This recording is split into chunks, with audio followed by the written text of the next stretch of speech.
ಇಲ್ವಮ್ಮ ಈಗ ನಿಮ್ಗೆ ಇಷ್ಟ ಆಯ್ತಾ ಇಷ್ಟ ಆಗ್ಲಿಲ್ಲ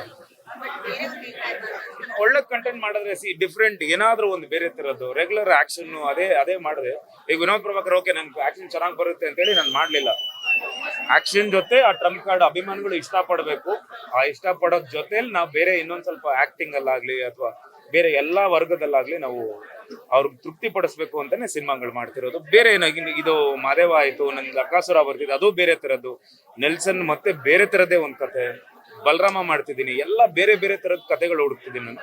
ಸೊ ಆ ತರದ್ ನಾವು ಮಾಡಿದ್ರೆ ಖಂಡಿತ ಜನ ಸ್ವೀಕರಿಸೋಣ.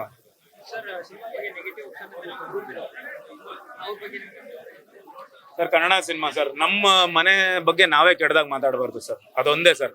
ನಮ್ಮ ಅಪ್ಪ ಅಮ್ಮ ಬಗ್ಗೆ, ನಮ್ಮ ಅಣ್ಣ ತಮ್ಮದ್ರ ಬಗ್ಗೆ, ನಮ್ಮ ಕುಟುಂಬದ ಬಗ್ಗೆ ನಾವೇ ಕೆಟ್ಟದಾಗ ಮಾತಾಡಿದ್ರೆ ಇನ್ನೊಬ್ಬ ನೋಡಿ ನಗ್ತಾನೆ.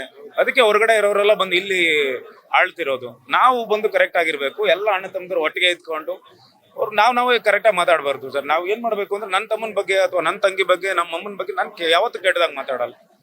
ನಾವು ಅದನ್ನ ಕರೆಕ್ಟಾಗಿ ನೋಡ್ಕೋಬೇಕು. ಪರಿಸ್ಥಿತಿ ನಾನು ಹೇಳ್ತಿದ್ದೀನಿ ಸರ್, ಮೊನ್ನೆಯಿಂದನೂ ಅದನ್ನೇ ಹೇಳ್ತಿದ್ದೀನಿ. ಕೋಟ್ಯಾಂತರ ರೂಪಾಯಿ ವೆಚ್ಚದಲ್ಲಿ ಒಂದು ಸಿನಿಮಾ ಬಂದಿರುತ್ತೆ. ಈಗ ಮೊನ್ನೆನೂ ನಾವು ಇದ್ರಲ್ಲಿ ನೋಡಿದೆ, ನಾನು ಫೇಸ್ಬುಕ್ ಅಲ್ಲಿ ನೋಡಿದೆ, ಮಾದೇವ ಬೇಕು ಅಂದ್ರೆ ಡೌನ್ಲೋಡ್ ಮಾಡ್ಕೊಳ್ಳಿ, ಇದು 720 ಪಿಕ್ಸೆಲ್ಸ್ 1080 ಪಿಕ್ಸೆಲ್ಸ್ ಡೌನ್ಲೋಡ್ ಮಾಡ್ಕೊಳ್ಳಿ, 2GB ಇದು 2TB ಎಲ್ಲ ಇದು 2GB ನೆಟ್ ಡೌನ್ಲೋಡ್ ಮಾಡ್ಕೊಳ್ಳಿ ಅಂತ ಬರ್ತಿದೆ. ಒಂದು ಎಲ್ರಿಗೂ ಹೇಳೋದೇನು ಅಂದ್ರೆ, ಒಂದು ಕನ್ನಡ ಸಿನಿಮಾನು ಅಥವಾ ಅವ್ರು ಸಿನಿಮಾ ಮಾಡಿದಾಗ ಅವ್ರ ಮನೆಯದು ಕೊಳ್ಳೆ ಹೊಡಿತಾ ಇದ್ದಾಗ ಅವ್ರಿಗೆ ಬೇಜಾರಾಗತ್ತೆ. ಖಂಡಿತ ಈಗ ನಾವು ಅದಕ್ಕೆ ಆಂಟಿ ಪರಿಸ್ಥಿತಿ ಎಲ್ಲ ಮಾಡ್ಕೊಂಡಿದೀವಿ. ಏನು ಮಾಡಕ್ಕಾಗಲ್ಲ, ಕಳ್ಳರನ್ನ ಏನು ಮಾಡಕ್ಕಾಗಲ್ಲ. ಅದ್ರಲ್ಲಿ ಅವ್ರು ತೃಪ್ತಿ ಪಡ್ತಿದ್ದಾರೆ. ಬಟ್ ಯಾವ್ದೇ ನೋಡಿದ್ರು, ಮೊಬೈಲಲ್ಲಿ ನೋಡಿದ್ರು, ಯಾವ್ದ್ರಲ್ಲೇ ನೋಡಿದ್ರು, ಥಿಯೇಟ್ರಲ್ಲಿ ಬಂದು ನೋಡೋದಕ್ಕಿಂತ ಒಂದು ಮಜಾ ಎಲ್ಲೂ ಸಿಗಲ್ಲ. ಅವ್ರ ಹತ್ರನೂ ನಾನು ಕೇಳ್ಕೊಳ್ಳೋದು ಒಂದೇ, ದಯವಿಟ್ಟು ಪರಿಸ್ಥಿತಿಗಳು ಮಾಡಬೇಡಿ. ಆದಷ್ಟು ಅದನ್ನ ಕಂಟ್ರೋಲ್ ಮಾಡಿದ್ರೆ ಕನ್ನಡ ಸಿನಿಮಾ ಇವತ್ತು ಓಡಲ್ಲ, ಜನ ಬರ್ತಿಲ್ಲ ಅಂತಾರೆ. ನಾವು ಅಲ್ಲಿ ಆ ಥರ ಪೈರಸಿ ಇದ್ದಾಗ ಮೊಬೈಲ್ ಎಲ್ಲ ಕೂತ್ಕೊಂಡು ಯಾರು ಗುರು ಕನ್ನಡ ಸಿನಿಮಾಗೆ ಹೋಗೋದು, ಥಿಯೇಟ್ರಿಗೆ ಯಾರು ಹೋಗೋದು ಅನ್ನೋದು ಫೀಲ್ ಬರುತ್ತೆ. ಸೊ ಕೈಯಲ್ಲೇ ಸಿನಿಮಾಗಳು ಬರ್ತಿದೆ, ಅದಕ್ಕೆ ಇವತ್ತು ಜನ ಬರ್ತಿಲ್ಲ.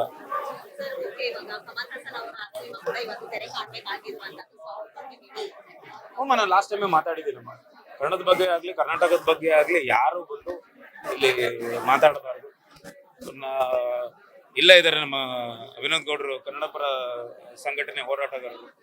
ಅವ್ರಿಗೆ ಇವತ್ತಲ್ಲ, ನಾನು ಎಷ್ಟು ವರ್ಷದಿಂದ ಗೊತ್ತು ವಿನೋ ನಿಮ್ಗೆ? 7 ವರ್ಷದಿಂದ ಅವ್ರು ನನ್ಗೆ ಇಷ್ಟಪಟ್ಟಿದ್ದೆ. ಅವ್ರು ಬಂದಾಗ ನನಗೆ ಗೊತ್ತಿರ್ಲಿಲ್ಲ. ನಾವು ಫಸ್ಟ್ ಯಾವುದೋ ಒಂದು ನಮ್ಮ ಹತ್ತಿಬೆಳೆಯಲ್ಲಿ ನಮ್ಮ ಹೆಬ್ಬಾಗ್ಲಿದೆ, ಅಲ್ಲಿ ನಾನು ಬರ್ತಾ ನೋಡಿದೆ ನಮ್ಮ ಕರ್ನಾಟಕದ ಬಾವುಟ ಇರ್ಲಿಲ್ಲ ಅಲ್ಲಿ. ಇಮ್ಮಿಡಿಯೇಟ್ ಆಗಿ ನಾನು ಯಾರಿಗೋ ಹೇಳ್ತಿದ್ದೀನಿ, ಡಿಸ್ಕಸ್ ಮಾಡ್ತಿದ್ದೆ, ಏನ್ ಹಿಂಗ್ ಮಾಡ್ತಿದ್ದೀರಾ, ಬೇರೆಯವ್ರು ಏನ್ ಅನ್ಕೊಂತಾರೆ. ಒಳಗಡೆ ಬಂದಾಗ ನಾನು ಅವತ್ತಿಂದ ಅದನ್ನೇ ಮಾತಾಡ್ತಿದ್ದೆ. ಅವತ್ತಿಂದ ಇವತ್ತಿನವರೆಗೂ ನಾನು ಫೇಸ್ಬುಕ್ ಅಲ್ಲಾಗ್ಲಿ ಅಥವಾ ನಮ್ಮ ಇನ್ಸ್ಟಾಗ್ರಾಮ್ ಅಲ್ಲಾಗ್ಲಿ ಇವತ್ತಿಗೂ ಮೆಸೇಜ್ ಆಗ್ಲಿ, ನಾನು ಯಾರ ಹತ್ರ ಮಾತಾಡೋನು ಕನ್ನಡ ಪದಗಳಿದ್ರೆ ಕನ್ನಡದಲ್ಲೇ ಟೈಪ್ ಮಾಡ್ತೀವಿ. ನಾವು ಬೆಳೆಸ್ಕೋಬೇಕು ಅದನ್ನ. ಅವ್ರೇನೋ ಮಾತಾಡಿದ್ದಾರೆ, ಅವ್ರು ಅಷ್ಟೇ ತಿಳ್ಕೊಂಡಿದ್ದಾರೆ, ನಮಗ್ ಗೊತ್ತಿದೆ ಏನು ಅನ್ನೋದು. ಅಣ್ಣವ್ರು ಹೇಳ್ತಾರೆ, ಕಲಿಯೋಕ್ಕೆ 100 ಭಾಷೆ, ಆಡಕ್ಕೆ ಒಂದೇ ಭಾಷೆ ಕನ್ನಡ, ಅದು ಕಸ್ತೂರಿ ಕನ್ನಡ ಅಂತ ಹೇಳ್ತಾರೆ. ಅಣ್ಣವ್ರಿಗಿಂತ ನಮ್ಮ ಎಕ್ಸ್ಪೀರಿಯನ್ಸ್ ಇರಲ್ಲ. ಅವ್ರೇನೋ ಅವ್ರ ಪಬ್ಲಿಸಿಟಿಗೆ ಏನೋ ಹೇಳ್ಕೊಂಡ್ರು, ಆ ಟೈಮಲ್ಲಿ ಏನೋ ಒಂದು ಒಳ್ಳೇದಾಗ್ಬೋದು ಅಂತ. ಬಟ್ ಖಂಡಿತ ಒಂದು ಒಳ್ಳೆ ಸಿನಿಮಾ ಬಂದಿದೆ ಸರ್. ಮೊನ್ನೆಯಿಂದ ಅದನ್ನೇ ಹೇಳ್ತಿದ್ದೆ, ಇವತ್ತು ಒಂದು ಒಳ್ಳೆ ಕನ್ನಡ ಸಿನಿಮಾ ಕೊಟ್ಟಿದ್ದೀವಿ. ಇದನ್ನ ಬೆಳೆಸ್ಕೊಂಡು ಹೋಗೋದು ಅವ್ರ ಮಡಿಲಿಗೆ ಹಾಕಿದೀವಿ, ಬೆಳೆಸ್ಕೊಂಡು ಹೋಗೋದು ಅವ್ರ ಕೈಯಲ್ಲಿದೆ. ಯಾಕಂದ್ರೆ ಒಂದು ಒಳ್ಳೆ ಕಂಟೆಂಟ್ ಇರೋ ಸಿನಿಮಾ.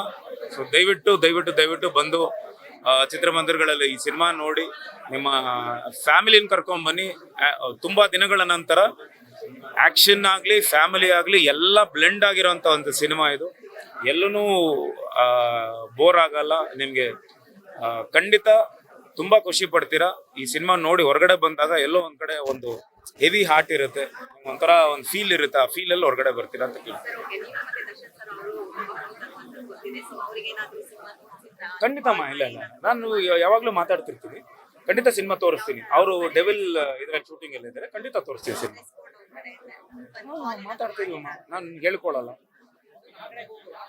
ರೆಸ್ಪಾಂಡ್ ಮಾಡ್ತಿದೀವಿ. ಅದೇ ತರ ಇದ್ದಾರೆ. ನಾನು ಅವತ್ತಿಂದ ಇವತ್ತಿನವರೆಗೂ ಅವ್ರ ಮೇಲೆ ಅಷ್ಟೇ ಪ್ರೀತಿ ಇದೆ. ನಾನು ಎಲ್ಲೋ ಫಂಕ್ಷನ್ ಅಲ್ಲಿ ಹೇಳಿದ್ದೀನಿ, ಅದೇ ಪ್ರೀತಿ ಇದೆ, ಅದೇ ಗೌರವ ಇದೆ. ನೀವು ಇನ್ನೂ ಆ ಟೈಮಲ್ಲಿ ಹುಟ್ಟಿರ್ಲಿಲ್ಲ ಅನ್ಸುತ್ತೆ. ಯಾಕಂದ್ರೆ 2002ರಿಂದ ನಾನು ಅವರು ಫ್ರೆಂಡ್. ನೀವು ಹುಟ್ಟಿದ್ರಾ ಅಂದ್ರೆ 2-3 ವರ್ಷ ಮಗು ಅನ್ಸುತ್ತೆ ನೀವು. ಸೊ ಹಾಗಾಗಿ ನನ್ಗೆ ಅವತ್ತಿಂದ ಇವತ್ತಿನವರೆಗೂ ಅದೇ ಗೌರವ, ಅದೇ ಪ್ರೀತಿ. ಖಂಡಿತಮ್ಮ. ಅಂದ್ರೆ ಒಬ್ಬ ಒಳ್ಳೆ ಫ್ರೆಂಡು ನನ್ನ ಕೋಸ್ಟಾರ್ ಆದಾಗ ಆ ಒಂದು ಬಾಂಡಿಂಗು ಆಗ್ಲಿ ಅಥವಾ ನನ್ಗೆ ಆ ಫ್ರೀಡಮ್ ಇತ್ತು ಅವ್ರ ಹತ್ರ. ನನ್ಗೆ ಅಮ್ಮ ನಾನು ಇದು ನಾನು ಮಾಡ್ತೀನಿ ಅಥವಾ ನಾನು ಹೇಳೋ ಒಂದು ನಾವಿಬ್ರು ಡಿಸ್ಕಸ್ ಮಾಡೋ ಅಷ್ಟು ಫ್ರೀಡಮ್, ಡಿಸ್ಕಸ್ ಮಾಡೋ ಅಷ್ಟು ಫ್ರೀಡಮ್ ಇತ್ತು ನನಗೆ. ಸೊ ಹಾಗಾಗಿ ಆ ಒಂದು ರಾಬರ್ಟ್ ಇಂದಾನೇ ಅದು ಕ್ಯಾರಿ ಆಗಿದೆ. ಸೊ ಇಲ್ಲಿ ಬೇರೆ ತರದ್ದು ವೇಷ ಬೇರೆ ತರ ಬದಲಾದ್ರೂ ಆ ಕೆಮಿಸ್ಟ್ರಿ ಚೆನ್ನಾಗಿ ವರ್ಕೌಟ್ ಆಗಿದೆ. ಹೌದು, ಖಂಡಿತ ಖುಷಿ ಇದೆ ಅಮ್ಮ. ಯಾವಾಗ್ಲೂ ನಾನು ಸ್ಟೇಟಸ್ ಎಲ್ಲ ಹಾಕಿದ್ದೆ, ಕೊನೆಗೂ ಕಪ್ ನಮ್ದೆ ಅಂತ ಹಾಕಿದ್ದೆ. ಬಟ್ ಮಾರನೇ ದಿನಾನೇ ಈ ತರ ಆಗಿದ್ದು. ಆಮೇಲೆ ಆ ಎಲ್ಲ ಕುಟುಂಬದವ್ರಿಗೂ ಅವ್ರ ಎಲ್ರಿಗೂ ಭಗವಂತ ಧೈರ್ಯ ಕೊಡ್ಲಿ ಅಂತ ನಾನು ಕೇಳ್ಕೊಂತೀನಿ. ನಿಜ ಸರ್ಕಾರದಿಂದ ಖಂಡಿತ ಮಾಡ್ತಿದ್ದಾರೆ, ಎಲ್ಲ ಅವ್ರಿಗೆಲ್ಲ ಹೆಲ್ಪ್ ಮಾಡ್ತಿದ್ದಾರೆ. ಆಮೇಲೆ ಏನು ಹಣಕಾಸು ಏನು ಸೇರ್ಬೇಕೆಲ್ಲ ಮಾಡ್ತಿದ್ದಾರೆ. ಬಟ್ ಆದ್ರೂ ಪ್ರಾಣಕ್ಕಿಂತ ಯಾವುದು ಅದಕ್ಕೆ ಬೆಲೆ ಕಟ್ಟಕ್ಕಾಗಲ್ಲ. ಸ್ವಲ್ಪ ಎಚ್ಚೆತ್ಕೋಬೇಕಾಗಿತ್ತು ಫಸ್ಟೇ ಒಂದು ಸ್ವಲ್ಪ. ಯಾಕಂದ್ರೆ ನಮ್ಗೆಲ್ರಿಗೂ ಗೊತ್ತು, ನಾವೆಲ್ಲ ಅಷ್ಟು ಯಾವ ರೇಂಜಲ್ಲಿ ಅಭಿಮಾನಿಗಳು ಅಂತ ಗೊತ್ತಿದೆ. ಬರೀ IPL ಮ್ಯಾಚ್ ನಡಿಬೇಕಾದ್ರೆ ಅಷ್ಟು ಒಂದು ಜನ ಸೇರ್ತಿದ್ರು. ಗೆದ್ದಾಗ ಇನ್ನು 18 ವರ್ಷದ ಒಂದು ಇದು ವನವಾಸ ಅಂತಾನೆ ಹೇಳ್ಬೋದು. ಸೇರಿದಾಗ ಒಂದು ಸ್ವಲ್ಪ ಎಚ್ಚೆತ್ಕೊಂಡು ಒಂದು ಟೈಮ್ ತಗೊಂಡು ಪ್ಲಾನ್ ಮಾಡ್ಕೊಂಡು ಮಾಡಬೇಕಾಗಿತ್ತು ಅಂತ ನಾನು. ಹಿಂದಿನ ಅದೇ ಹೋಗ್ತಿದ್ದೀನಿ ಸರ್, ಇನ್ನೂ ಎಲ್ಲ ಖಂಡಿತ ನಾನು ಹೋಗಿದ್ದೆ. ನಾನು ಖಂಡಿತ ಉತ್ತರ ಕರ್ನಾಟಕ ಜನತೆ ಎಲ್ರಿಗೂ ನಾನು ಧನ್ಯವಾದಗಳು ಹೇಳಕ್ಕೆ ಇಷ್ಟಪಡ್ತೀನಿ. ಹೋದಾಗ ತುಂಬಾ ಒಳ್ಳೆ ಪ್ರತಿಕ್ರಿಯೆ ಕೊಟ್ಟರು. ಈಗಲೂ ಅಷ್ಟೇ ಅಲ್ಲಿಂದ ತುಂಬಾ ಕರೆಗಳು ಬರ್ತಿದೆ, ತುಂಬಾ ಇಷ್ಟಪಡ್ತಿದ್ದಾರೆ ಸಿನಿಮಾ.